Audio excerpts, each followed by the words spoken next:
Hey, welcome. Think about the last time you flew somewhere. It seems pretty simple, right? You book a ticket, you show up at the airport, and a few hours later, boom, you're in a totally different place.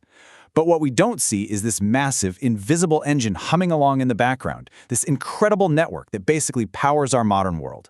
And today, that's what we're diving into, the unbelievably complex and super high-stakes world of airline operations. So here's our flight plan for this explainer. First, we're going to start with the really big picture, why aviation is so important on a global scale. Then we'll zoom in a bit to see what actually fueled its incredible growth over the years. After that, we'll get really granular with the numbers just to see how huge this industry is. And finally, we'll pull back out to understand the massive challenges that airlines are up against every single day. Let's get into it. All right, first up, Section 1, looking at aviation's global impact. Let's talk about why this industry is so fundamental to the way we all live right now.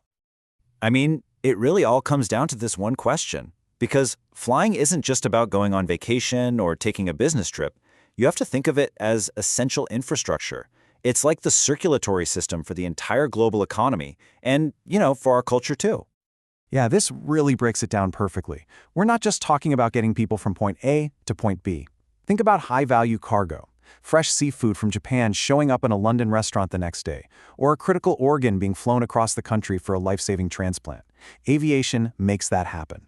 It's the engine for global trade, and on a much more personal level, it's what lets us stay connected to family and experience cultures on the other side of the planet. It makes the world feel smaller. So that's the why. Now let's move on to the how. How did this all happen? I mean, this industry didn't just pop up overnight. Its growth has been nothing short of explosive. So what were the key ingredients that made it all possible? Get a load of this number, 70-fold. That is just a staggering, mind-blowing expansion in just a handful of decades. It went from being this niche, luxury thing for the wealthy to a global necessity for all of us. So the question is, how on earth do we get from there to here? Well, it was really a mix of 5 key drivers. As people started to earn more money, they could actually afford to travel. As planes got safer and safer, people's confidence just soared.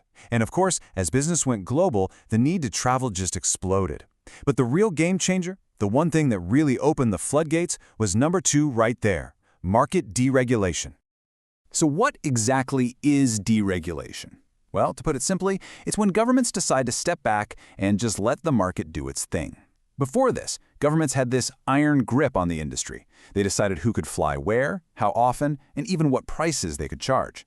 Deregulation basically smashed all those barriers to pieces, and it unleashed fierce competition. See, before all that competition, international travel was locked down by these things called bilateral agreements. Just imagine the governments of the US and, say, Germany getting together and agreeing that only one American airline and one German airline could fly between New York and Berlin. And they'd have to agree on the price. It was this super rigid, controlled system that basically kept any real competition, and a lot of innovation, completely out of the picture. And that leads us to the next logical step. Open sky policies basically took that idea of deregulation and made it global. This is where 2 countries would agree to completely throw open their markets to each other's airlines. No more restrictions on the number of flights, the cities you could fly to, or the prices. This right here is what created the truly competitive, free-for-all international market that we have today. Okay, that brings us right to Section 3. We've talked about the why and the how of this massive growth. Now let's just take a moment to appreciate the sheer scale of the industry today with some hard numbers. Prepare to be amazed. So let's start with the players in the game. Right now, there are over 900 different commercial airlines out there competing in the skies. And we're not just talking about the huge legacy brands you know. It's this whole ecosystem of national carriers, scrappy low-cost airlines, and specialized regional operators, all fighting for a slice of the pie. And what are they flying? A combined global fleet of nearly 22,000 commercial aircraft. Just try to picture that for a second.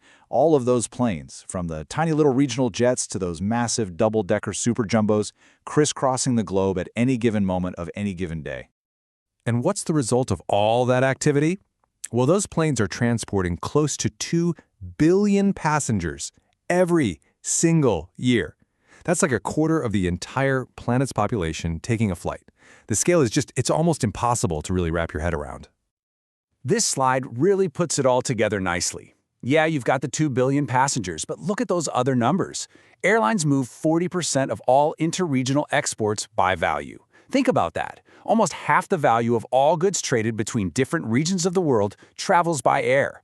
And on top of that, the industry directly employs over 2.1 million people. The key takeaway here is simple. Its economic footprint is absolutely enormous. And that leads us perfectly into our final section, the management challenge. Because you'd think, with all this incredible growth and billions of passengers, that airlines would just be rolling in cash. But the reality? Well, the reality is much, much tougher than that. It all boils down to this one fundamental tension. On one side, you have the demand for air travel, and it's almost always going up. That's great news, right? But on the other side, that deregulation we talked about created this insane level of competition. You have more and more airlines fighting for the exact same passengers, and that just drives ticket prices down and squeezes profits into these razor-thin margins. And in an environment that is this high pressure, there is just no room for error. This quote from our source material really says it all. If you look back through aviation history, when major airlines have failed, and many have, it almost always comes back to one thing: deficient management. Making the right strategic decision at the right time is literally the difference between flying high and going out of business. So we'll end on this thought. In a world of constant pressure, thin margins, and brutal competition, what do you think is the single most critical skill for an airline to survive? Is it being the most efficient? Is it having the best customer service? Or is it all about brilliant long-term strategy?